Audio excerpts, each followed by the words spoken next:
Assalamualaikum warahmatullahi wabarakatuh. Perkenalkan, nama saya Aditya Rahmat, mahasiswa dari Universitas Islam Sultan Agung, Prodi Akuntansi. Di sini pada kesempatan kali ini saya akan menjelaskan materi tentang restatement dan membahas beberapa jurnal tentang akuntansi pemerintah. Jadi restatement, sebelum kita lanjut, kita harus mengerti dulu apa itu restatement. Restatement itu adalah perlakuan akuntansi yang dilakukan atas pos-pos dalam neraca yang perlu dilakukan penyajian kembali pada awal periode ketika pemerintah daerah untuk pertama kali akan mengimplementasikan kebijakan akuntansi yang baru dari semula basis kas menuju akrual menjadi basis kas menuju akrual menjadi akrual penuh.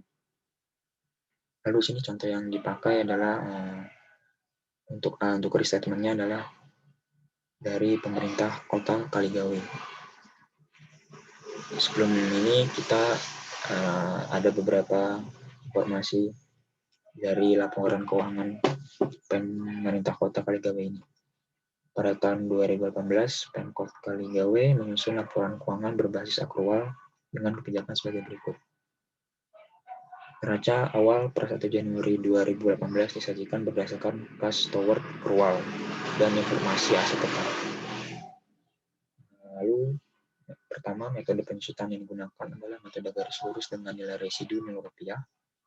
Lalu, masa manfaat untuk kendaraan bermotor dengan masa manfaat 10 tahun dinilai pada 1 Januari 2017 dengan metode penyusutan garis lurus. Untuk gedung kantor dengan manfaat 10 tahun dinilai pada 1 Januari 2017 menggunakan metode penyusutan garis lurus juga. Beban aset tetap dihitung semesteran dengan pengertian bahwa jika aset tetap diperoleh pada tahun berjalan antara bulan Januari sampai Juni, maka aset tersebut disusahkan satu tahun penuh. Dan jika aset tetap diperoleh pada tahun berjalan antara bulan Juli sampai Desember, maka disusahkannya hanya setengah tahun saja. Oke, di sini saya akan share screen.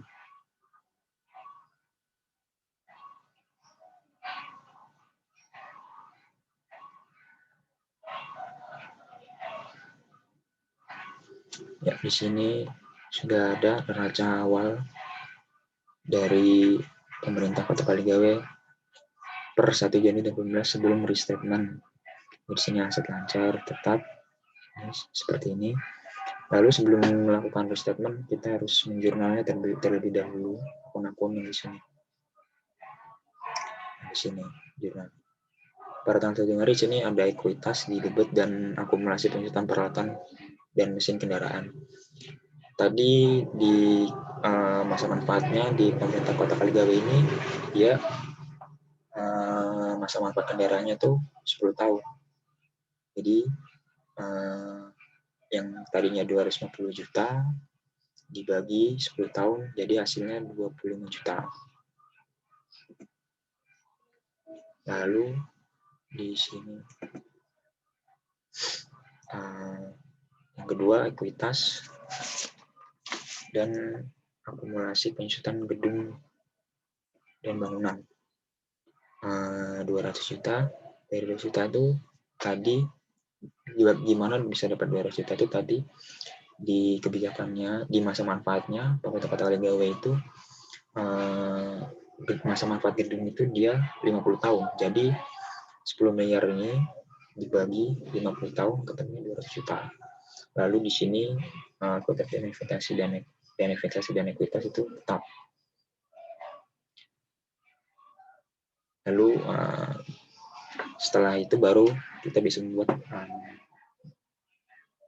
restatementnya. Jadi seperti ini restatementnya setelah di restatement. Jadi ada kendaraan 250 juta, kemudian akumulasi penyusutannya 25 juta, lalu seperti ini di jumlah dan seperti ini.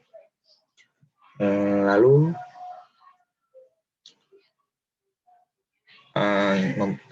ada membahas jurnal-jurnal tentang transaksi dinas pendapatan.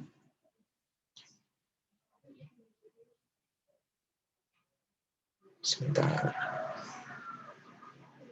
Buka semua dulu.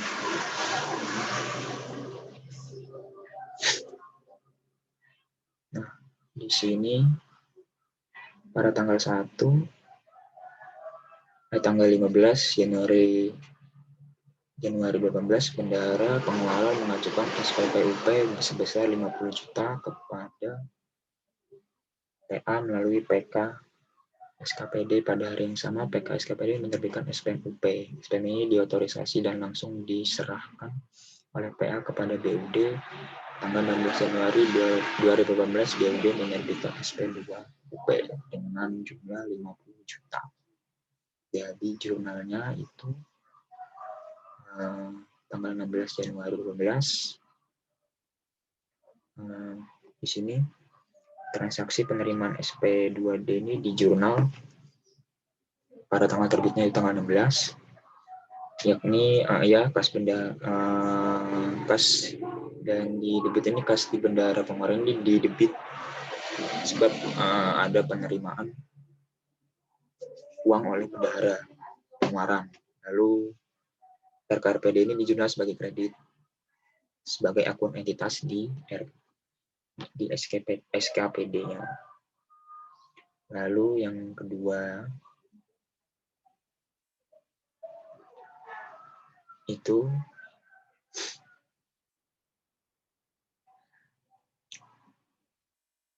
tentang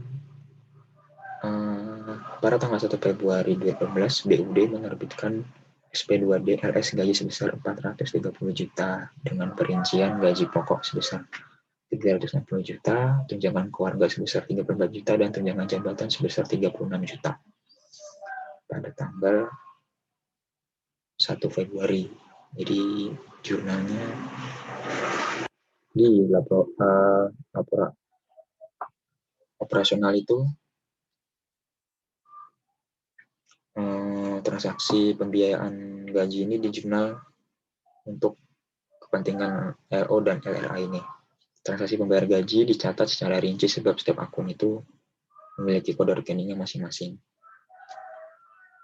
Jadi di LO ini beban gaji pokok, beban tunjangan keluarga, dan beban tunjangan jabatan di jurnal di debit dan RK PPKD itu di kredit. Lalu di LRA kita mencatat sebagai belanja gaji pokok, belanja tunjangan keluarga, belanja tunjangan jabatan di debit, lalu beban SAL di kredit sebesar 100 juta. Lalu soal selanjutnya ini tanggal 26 Februari 2018, Bendahara Pengelolaan Dinas Pendapatan membayar makan dan minum rapat dengan menerbitkan SP2BU senilai 1 juta. Jadi di sini transaksi ini makan minum ini menggunakan uang UP ini di jurnal untuk kepentingan LO dan LRA juga. Di LO ini beban makan minum rapat di jurnal di debit ini. Lalu